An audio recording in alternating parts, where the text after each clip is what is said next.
നല്ലൊരു കോളിഫ്ലവർ കിട്ടിയ കുറച്ചെടുത്തിട്ടൊന്ന് ഫ്രൈ ആക്കിയാലോ. ഇങ്ങനെ ചെറുതാക്കി നമുക്ക് അടത്തിയെടുക്കണേ.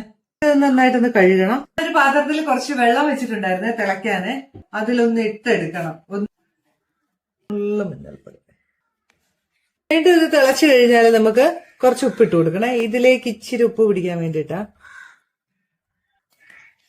മതി കേട്ടോ. ഇനി നമുക്കിത് കോരിഞ്ഞെടുക്കാവേ. ഒത്തിരി വെന്ത് പോരുത് കേട്ടോ. മസാല ഉണ്ടാക്കണ്ടേ. ഒരു പാത്രം എടുത്തു. അതിലേക്ക് 1 സ്പൂൺ ഇഞ്ചി വെളുത്തുള്ളി പേസ്റ്റ്, മഞ്ഞൾപ്പൊടി, മുളക് പൊടി, കാശ്മീരി മുളക് പൊടിയാണ്. കളറിനും കുറഞ്ഞ ഒരു എരിവ് മതിയേ. 3 കുറച്ച് കുരുമുളക് പൊടി, ഗരം മസാല, കോൺഫ്ലവർ ആണ്. ഒരു കോട്ടിങ്ങിന് ആവശ്യമുള്ള കോൺഫ്ലവർ, ടൊമാറ്റോ കച്ചപ്പാണ്, നമ്മുടെ സോയാ സോസ്, നാരങ്ങ നീര് പാകത്തിന്, ഇതിനാവശ്യമുള്ള ഉപ്പ് ചെയ്യാം. കുറച്ച് വെള്ളം ഒഴിച്ചു കൊടുക്കണം കേട്ടോ.